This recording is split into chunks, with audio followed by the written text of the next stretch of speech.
Welcome, listeners, to Tales, a podcast that brings your short stories to life through narrations, sound effects, and more. These stories will be brought to you by different authors with different writing styles, but with the same spooky vibes. So, lock your doors, check your closets, make certain there's nothing lurking under your bed, and enjoy. And thereby hangs a tale.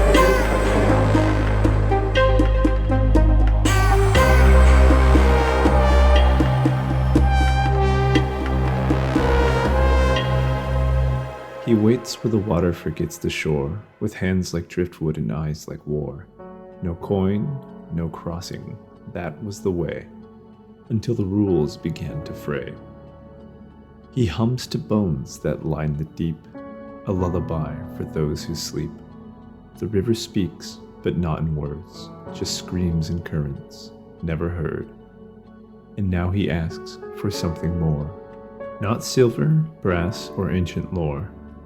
He takes what makes you whole, then less, a name, a face, a last address. So if you see him, don't look twice, and never pay his changing price. For those who deal and don't decline, don't come back the second time.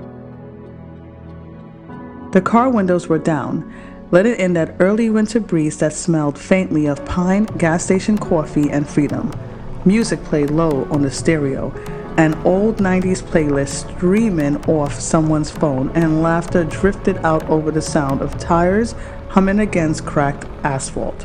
4 friends, 2 couple, one spontaneous road trip before the real world dragged them all back into meetings, mortgages, and the Monday to Friday kind of hell. Mira sat in the passenger seat, sunglasses still on despite the fading sun. She had one foot propped on the dashboard and a half-eaten Twizzler in her mouth. Behind her, Jordan and Layla were tangled together in the back seat, sharing headphones, whispering jokes, trying not to get carsick. Ezra drove. He liked the long stretches of highway, the silence between towns. He said it gave him time to think, but everyone knew it just made him feel like he was in control. They weren't going anywhere special, but that was the whole point. Just driving west, staying in whatever cheap motels popped up on the GPS, eating like trash, and seeing parts of the country that weren't sold on postcards. That's how they found Dry Creek. A blink and you'll miss it town tucked just inside a mountain ridge. There was a single diner, a gas station with pumps that still clicked manually, and a motel shaped like a horseshoe. Its sign flickered above a front desk that smelled like lemon-scented floor polish and mildew. The locals were nice. A little too nice, maybe, but that wasn't weird for small towns. Everyone smiled, everyone waved, and no one batted an eye at 4 road trippers pulling in with backpacks, snack wrappers, and tired eyes. Plus, they had only planned to stay just one night. They found the trail by accident. Late morning, half hung over, coffee in hand, Jordan spotted a trailhead behind the motel while stretching his legs. A small wooden sign marked it with faded paint. East Hollow Ridge, scenic overlook, 5.5 miles. Nothing dramatic, just a sliver of dirt path curving into the trees. Layla had the idea first. Let's hike it. Ezra groaned. Dude, we just got here. Exactly. Let's see what this place has to offer before we write it off as boring. Mira shrugged. Could be cute. Plus, I need content. She was already snapping a photo of the sign. Jordan checked his phone. No bars. Don't be dramatic, Layla said. We're not summoning Bigfoot. Yet, Mira added, grinning. They grabbed water, jackets, and snacks and headed in.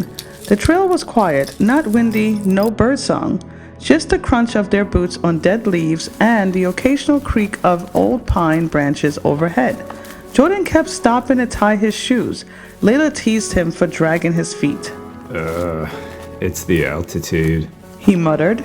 My lungs aren't built for cardio and hangovers. Still, the walk was easy enough.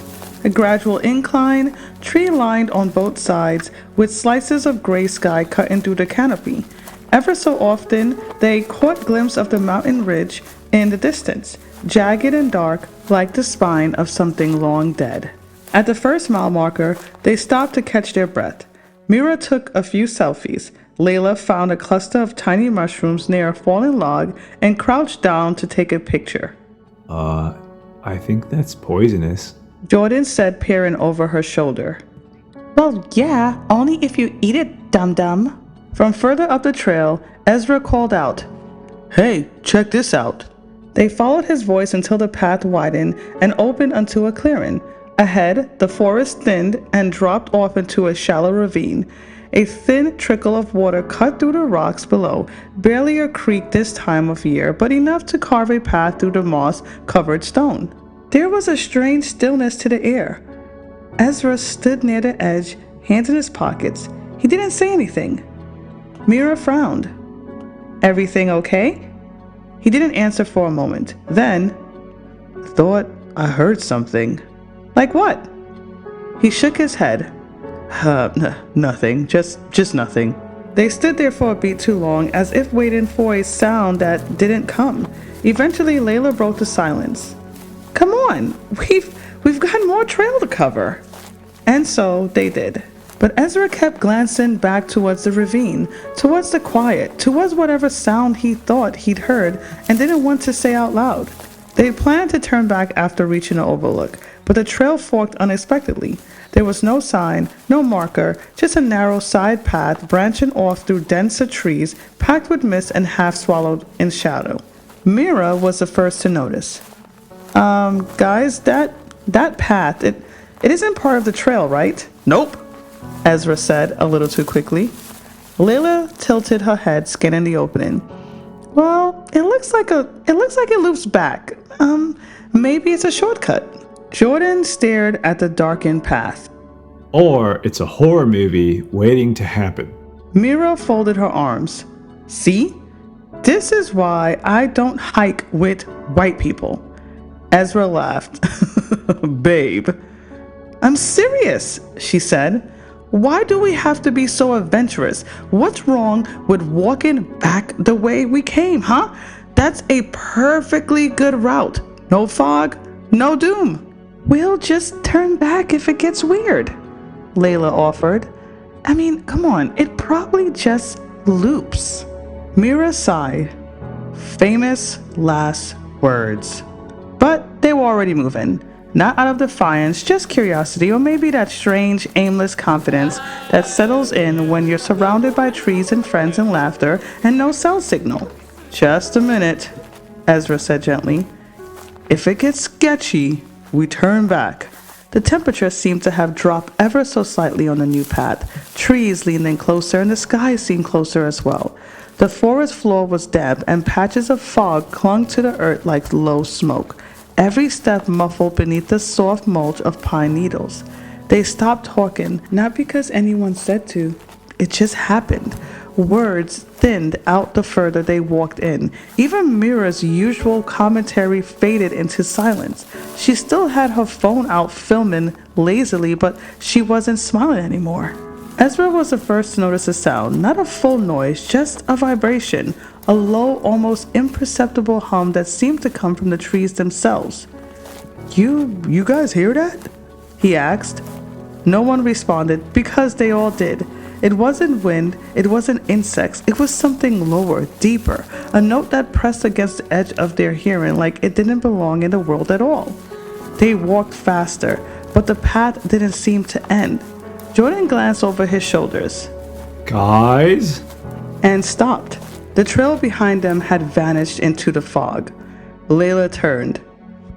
Wait, wasn't the ravine just back there? They hadn't walked that far, 10 minutes, maybe 15 at most, but the trees behind them looked unfamiliar now, too tall, too twisted. The sun was dipping low behind the trees, turning everything gold and rust. They weren't panicked yet, but the mood had shifted. Leaves crunched under Mira's boot and she muttered, This is why I don't go off paths. There's always a path for a reason. But no, let's explore. Ezra snorted. I didn't hear you complain when we found that waterfall. That was 6 hours ago. Mira shot back. I had granola and dignity back then. They crested a small ridge and stopped. Ahead, maybe 50 feet down the slope, was a man, mid-30s, tan hiking pack, weathered worn clothes that didn't match, like he dressed in a hurry. He stood facing them, and when he noticed the group, his face broke into an unmistakable look of relief. Oh, thank God. He called out. I thought I was the only one out here. They hesitated. The man raised both hands, palms open, like he knew how weird it might seem. Norak's my name. Been lost since yesterday morning. I was starting to think I'd imagined the last group I saw. The group exchanged glances, cautious but not closed off. Norak stepped forward closely. His movements were easy, practiced like someone used to hiking alone. But there was something else there too, not dangerous, just off. Like he hadn't spoken to another person in a long time. After some pleasantries, and although still wary of the new addition to their group, they continued to walk. Norak informed them that he had also went off the path and had gotten lost somehow. He did mention that he saw another group from afar. He tried calling out to them and even attempted to catch up with the group but failed. This made the others a little uneasy but also gave them hope that there were others. They didn't mean to set up camp, but Norak mentioned how quickly the light faded in this part of the woods and how easy it was to get hurt. Trying to hike down after dark, the idea made more sense than pushing ahead. Besides, the man had flint, a fire starter kit, and somehow even a small bundle of dry kindling. It was odd, but so were a lot of things out here. They picked a wide flat spot near a ring of stones someone else had left behind and built the fire quickly. The orange light was a comfort. The warmth from the fire against the cold that was setting in was good company against the creeping dark. Norak sat cross-legged just beyond the fire's edge, light dancing off his eyes. He'd taken off his pack but kept his jacket zipped high. A man who'd been lost didn't seem too shaken, and Mira had noticed that, but she didn't say anything yet. Instead, she passed around granola bars and dried fruit. Talked about nothing, weird childhood dreams, gas station snacks, whose turn it had been to plan the next trip. Norak just listened, smiling, and then he asked, So, how long have you two been married? Layla laughed. Oh, we're not married, we're just together, 3 years next month. said Jordan, nudging her. Feels like forever. Norak smiled, too, but it didn't quite reach his eyes. He leaned in closer to the fire. The shadows caught differently across his face now and sharper around the mouth. I don't think that's true. He said softly. The group stilled. What? Jordan gave a short laugh, trying to keep the tone light. Norak didn't blink. I said, I don't think that's true. You don't know everything about her, and she doesn't know everything about you. That's just what people tell themselves. The fire crackled. No one moved. He tilted his head. There are secrets between you. Real ones.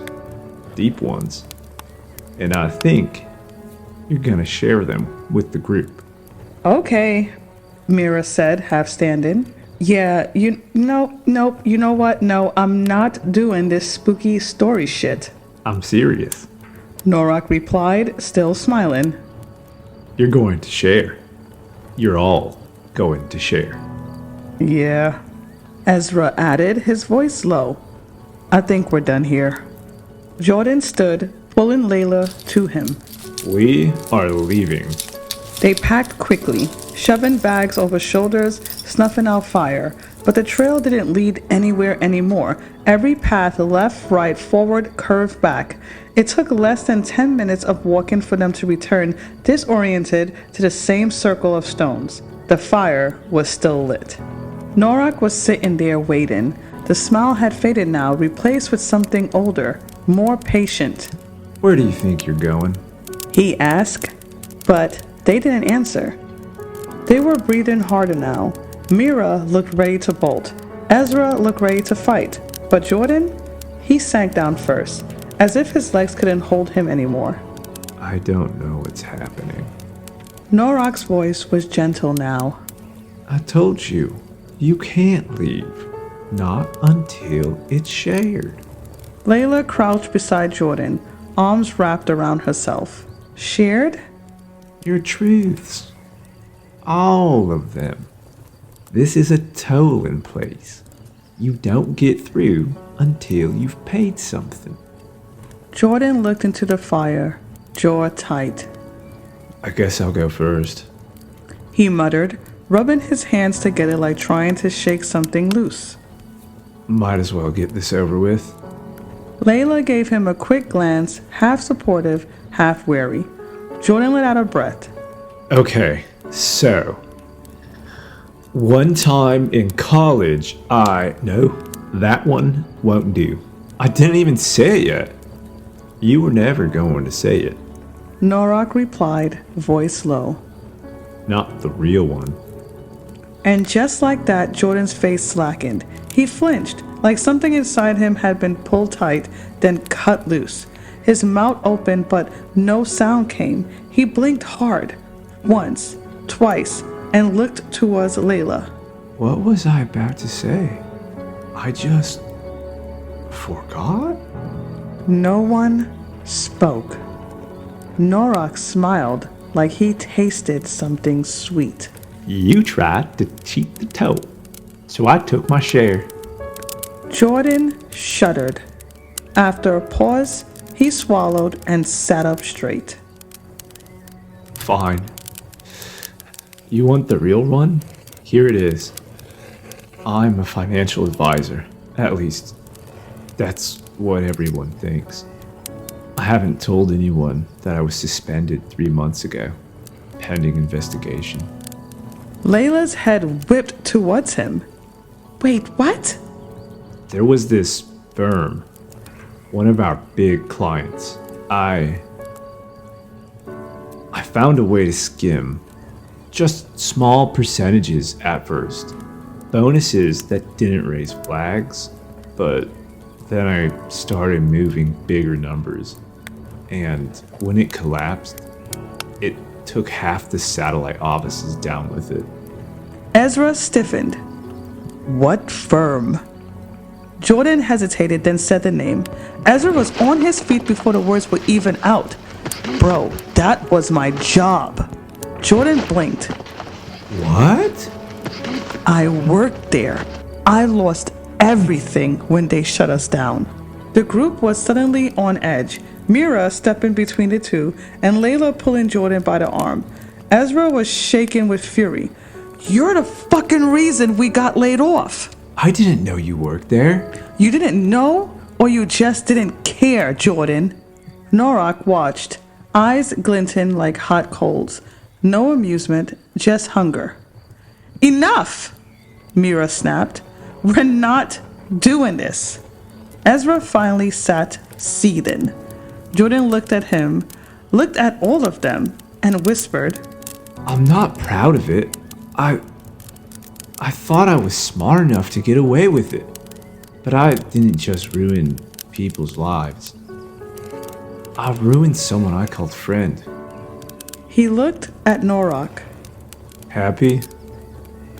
Norok didn't answer. He simply leaned back into the shadows again, but there was a satisfaction in the firelight now. A toll paid. When Norok's eyes settled on her, Mira's breath hitched. She tried to smile, but it wobbled at the edges. I don't really have anything like what Jordan said. Nothing criminal, nothing dramatic. Norok tilted his head. The fire cracked. Ezra reached for her hand, but she pulled her fingers back into her lap, and then she said, I've never really felt accepted, not by any of you. The group exchanged confused looks. Even Ezra sat straighter, stunned. Mira stared into the fire, speaking softly, like reading from a diary she never meant anyone to find. I am the one who cracks the joke when things get tense. I'm the cheerful one. The one, the easy one. That's my role. but it's not because I'm happy. It's because I'm terrified that if I'm not entertaining, you won't want me around. Ezra swallowed hard. Mira, what are you talking about? Of course, she shook her head. I've been with you for years, Ezra, and I still don't feel like I'm enough for you, for any of you. I've been thinking about leaving, about disappearing, and you know what? None of you you wouldn't even notice. You just replace me. A long silence followed, thick and painful. Even Jordan and Layla, who bickered more than they agreed on anything, went completely still. Mira wiped a tear from her cheek with the back of her sleeves. I didn't want to say any of that out loud, ever. The fire hissed, then Norak smiled, slow, satisfied, almost gentle. A true secret. One you kept from yourself as much from them. That'll do. And he moved his gaze to the next person. Ezra shifted in his seat. The flicker of the fire painted sharp lines across his face. His voice came out quiet, almost too quiet to hear. I cheated on Mira. The group stilled. Mira's head snapped towards him like she hadn't heard him right, but the way her face cracked said she had. Look, it was a while ago. Stupid, a coworker, it didn't mean anything. Mira blinked fast, a single tear sliding down her cheek. Norak said nothing. He stared into Ezra's expression, unreadable. The others were silent. Then Norak stood, not quickly, not dramatic, just slowly, like a ripple moving through time. A secret, yes. He stepped closer to Ezra. But not your deepest. Ezra flinched. Norak extended one hand and tapped two fingers against Ezra's forehead, light, like the brush of a moth's wing. Ezra inhaled sharply, his whole body tensing, his eyes widened as if something had slipped out of him, something important. He clutched his chest, staggered sideways, and vomited into the grass. Jordan jumped up. Ezra! Don't. He only lost something he didn't deserve to keep. Ezra looked up, dazed, pale. What? What was that? Norak smiled gently. A toe. You see, when the truth is shallow, the price must be paid in other ways. What is memory, after all, but the soul's currency? Ezra was shaken now, breathing hard. He wiped his mouth, tried to stand, then collapsed back to his knees. I'm sorry. There's more. I didn't want to say it, but he swallowed hard. It was after your accident. You don't remember much of that time, but I do. The air around the fire had thickened. You were hooked up to everything, tubes, machines, all of it. Everyone thought I was devoted, that I was brave, but I was angry and tired.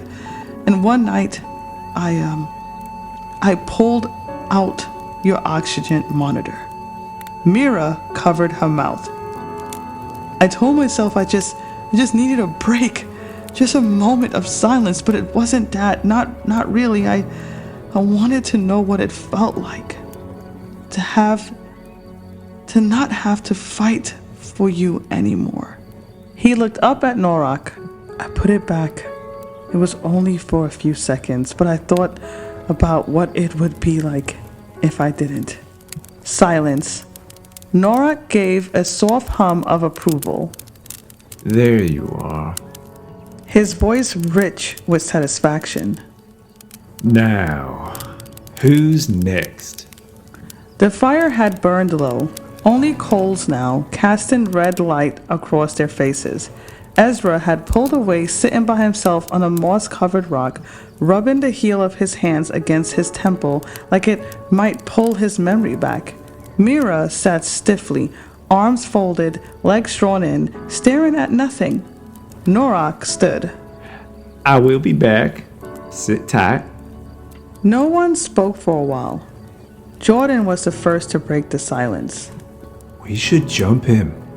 Everyone looked up. I'm serious, guys. He's just a guy. He bleeds, right?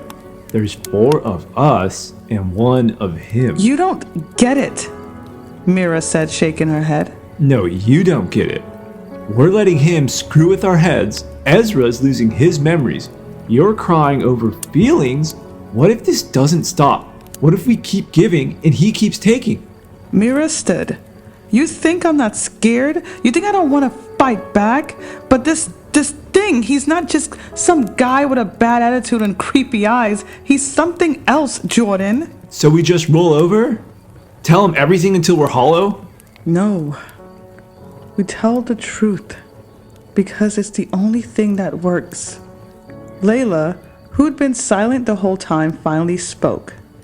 Easy for you to say, Miss Innocent. Mira's jaw clenched. Excuse me? You gave your secret and got a gold star. Not all of us have guilt wrapped up in a neat little bow. That doesn't make mine less real, Mira said, her voice sharp. I didn't ask for that reaction. Ezra reached towards her, a quiet attempt to break the tension, but Mira flinched and stepped away. His hand hung there for a beat, then dropped. Layla turned towards Jordan, trying to re-anchor herself. Hey, babe, remember what we talked about last month at the cabin when we... Jordan blinked. What cabin? She froze. The cabin. The one in Asheville. We stayed there over the long weekend. Jordan's face was blank. I don't... Layla, I don't remember any of that. Mira turned towards Norak, who had returned moments before, perched by the fire, watching like a patient wolf. You took it, she said softly. Norak said nothing. The group went quiet. Layla's expression shifted. Something caved in behind her eyes. She looked at Jordan again, and this time her voice cracked when she spoke. You really don't remember, do you? Jordan just stared. Mira swallowed hard. We need to finish this. No one argued when they sat down. Layla didn't wait for Norak to ask. She leaned forward, elbows on her knees, and stared into the fire as if it could make the words easier. I was pregnant, she said. The words hit the clearing like a dropped stone. Jordan's head whipped towards her. I was pregnant a few months ago. It was early. We weren't trying, but it happened. She closed her eyes. I didn't tell you. I made an appointment, took a few days off, told you I was visiting my sister. Jordan opened his mouth, but no sound came out.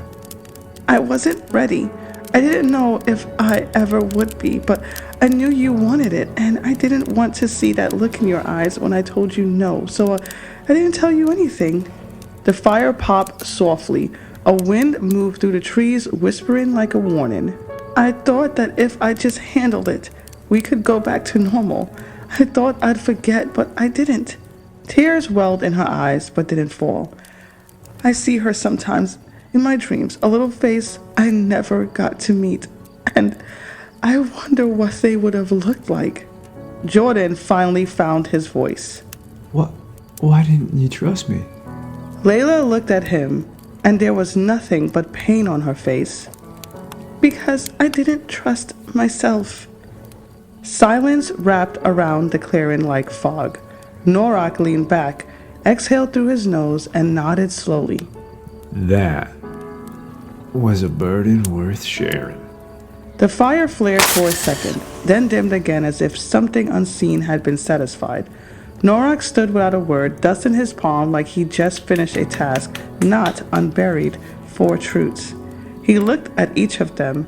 The same serene expression settled on his face. He seemed lighter now, taller maybe?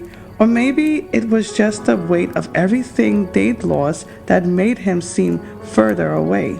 I told you, your toes would be enough. He turned and began to walk. No one spoke and no one moved until he did.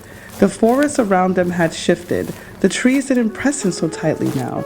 The air wasn't so thick with fog. The moonlight filtered through branches with gentler hands. The path beneath their feet wasn't the same one they came in on, but it felt like it might lead somewhere familiar. Mira kept her eyes down. Jordan walked slightly ahead of Layla. Ezra followed last, his hands still aching from where he had gripped them tightly.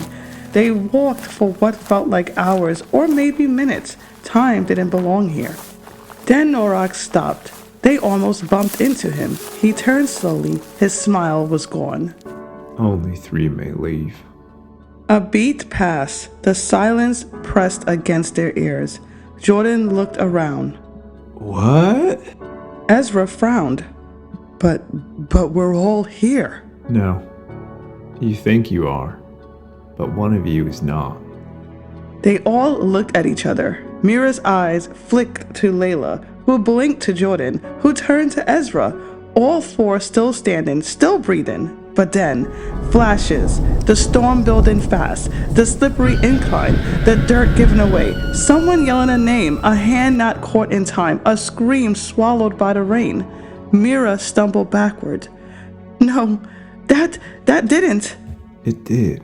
You simply forgot. Layla's breath caught. Her fingers curled over her lips like she was pressing the memory down. You passed through the veil on borrowed time. 3 of you belong to the world.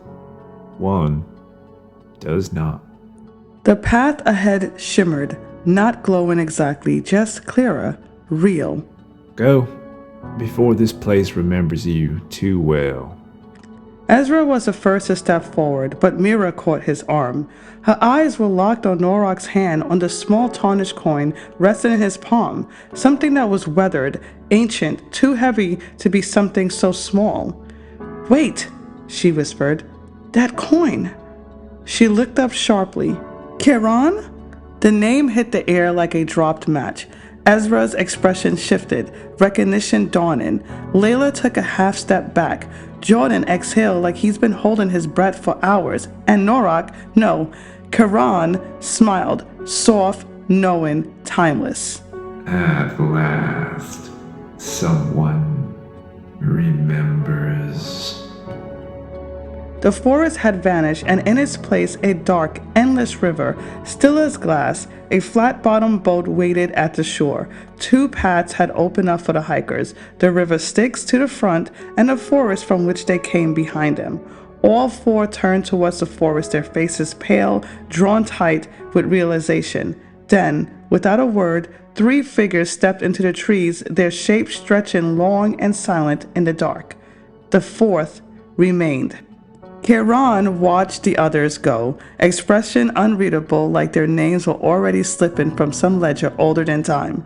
Then he turned to the one left behind, to the wide eyes, the shallow breath, the quiet ache of knowing. And he said, I'm sorry, but the toll was always for one. The hotel lobby was quiet. A small stack of newspapers sat on the front desk, a headline that read, Hikers found after flash storm, 1 dead, 3 injured.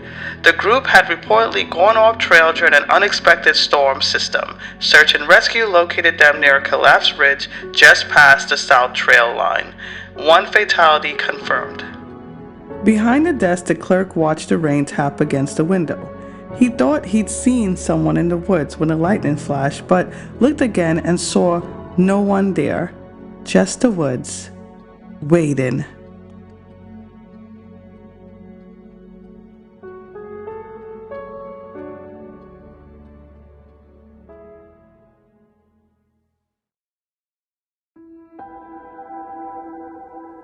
This episode of Tales was a team effort for sure.